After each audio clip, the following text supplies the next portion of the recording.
Nascido em 12 de dezembro de 1930, o Sr. Abravanel, mais conhecido como Silvio Santos, é filho de pai grego e de mãe turca, onde sua própria mãe acabaria por mudar o seu nome de batismo para Silvio em vez de Abravanel, nome que ela julgava demasiado pesado. Silvio Santos frequentou a escola primária Celestino da Silva. Terminando o primário, ingressou na Escola Técnica de Comércio Amaral Cavalcante, onde se formou em contabilidade. Nessa época, já exercia atividade de camelô na Avenida Rio Branco. 12 anos, começou a trabalhar vendendo carteirinhas de plástico para colocar-se título de eleitor, nessa mesma época, nas eleições ali de Getúlio Vargas. Durante o seu tempo no Exército, aos 18 anos, Silvio Santos começou a frequentar a escola de paraquedistas de Teodoro. Como não podia mais ser camelô nas ruas, passou a frequentar a Rádio Mauá, onde o locutor principal era Celso Teixeira. Pediu ao Celso que arrumasse algo para ele para fazer na rádio e começou a trabalhar no programa de Silveira Lima aos domingos e de graça, sem receber. Quando deixou o exército, já estava bem encaminhado como locutor dentro da rádio.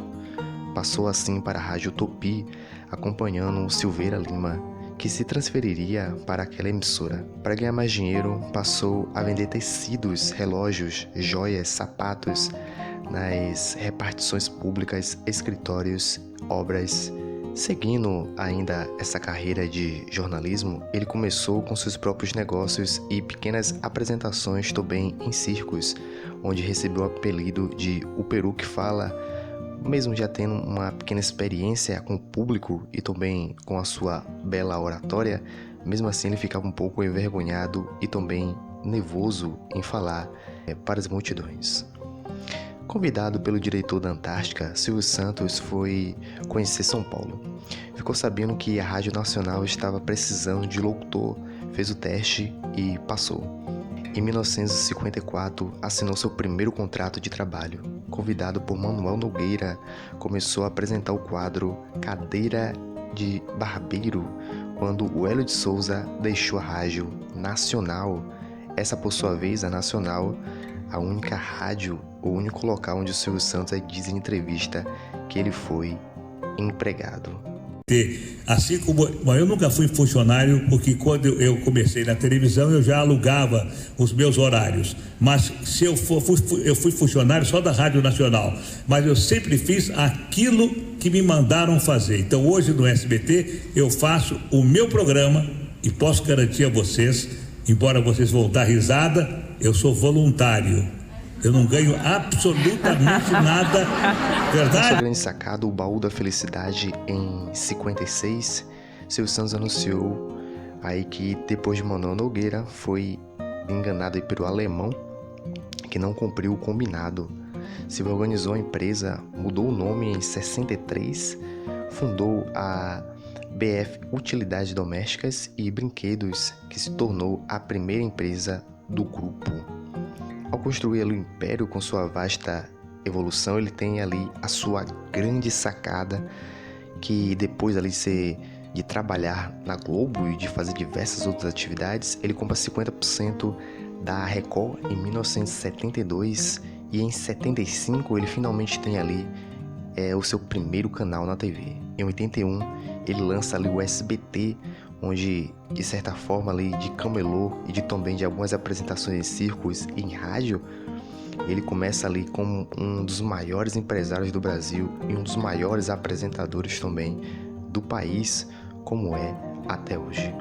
O seu primeiro casamento com Cidinha, de 1962 a 1977, quando a sua esposa acaba infelizmente morrendo aos 38 anos de câncer no estômago, ele tem Cíntia Abravanel e Silva Abravanel como filhas. No seu segundo casamento, em 81, se casa com Iris Abravanel e tem ali Daniela, Patrícia, Rebeca e Renata Abravanel.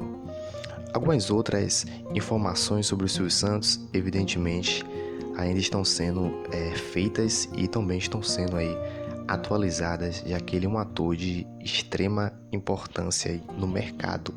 E uma das suas frases aí mais importantes e também mais emblemáticas é justamente que ele não se colocava como um empresário, não se colocava ali como um chefe, né, por seus colegas, mas ele se colocava ali como um grande amigo de todos, como um grande ali irmão de todos, trabalhando ali em igualdade. Talvez seja isso um dos segredos dele crescer tanto.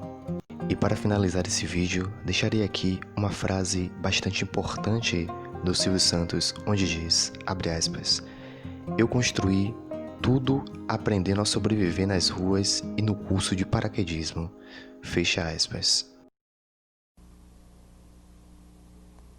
Um dos desejos do senhor ministro das Comunicações era que o Canal 11 fosse instalado rapidamente. E este desejo era uma necessidade minha e de toda uma classe. Eu parti para os Estados Unidos e fiz um investimento de 60 milhões de cruzeiros que vou pagar em 5 anos. Disse que queria todo o material pronto em 90 dias. E os diretores das duas empresas deram risada. Não acreditaram. Exigiram multas contratuais, alegando que eles preparariam o material e que eu não conseguiria em 90 dias as guias de importação e os contratos de financiamento. Disseram até para mim, olha, nós vamos produzir o material, fabricar, vamos colocar num pátio. E se você não retirar o material no dia 15 de março, você vai pagar a armazenagem todo mês. E se nós não recebermos o dinheiro também no dia 15 de março, você vai pagar mais 5% da mercadoria que está comprando. Eu concordei com a multa. Silvio era a pessoa mais apressada do mundo e era também um sujeito de muita sorte. Li nos jornais que a massa falida da extinta TV Continental, Canal 9 do Rio de Janeiro, seria leiloada. E disse para o meu amigo e superintendente dos estúdios, Luciano Calegari, olha, Luciano, se nós arrematarmos tudo no leilão, não vamos precisar esperar 8 meses pela construção da torre e da antena. O material anunciado no edital do leilão era sucata, disse muita gente entendida. O próprio leiloeiro achava que iria leiloar um monte de ferro velho. Acontece que eu e o Luciano não queríamos o material. Nós precisávamos da torre, do transmissor e da antena que estavam lá em cima no Morro do Sumaré, no Rio de Janeiro. Conseguimos com o maior lance comprar todo o material do leilão. E os jornais disseram que o novo concessionário já estava começando com o pé esquerdo e fazendo um péssimo negócio. O Jornal da Tarde, no dia 30 de outubro de 1975, assim se manifestava. Para que o animador de televisão Silvio Santos deseja os velhos e obsoletos equipamentos de transmissão da TV Continental, fechada em 1971? Fez-se uma descoberta espantosa. Quem poderia adivinhar que o velho transmissor da velha Continental fora construído para funcionar a cores uns 10 anos antes de se instalar a televisão a cores no Brasil? Mas quando há boa vontade, Deus ajuda e tudo acontece.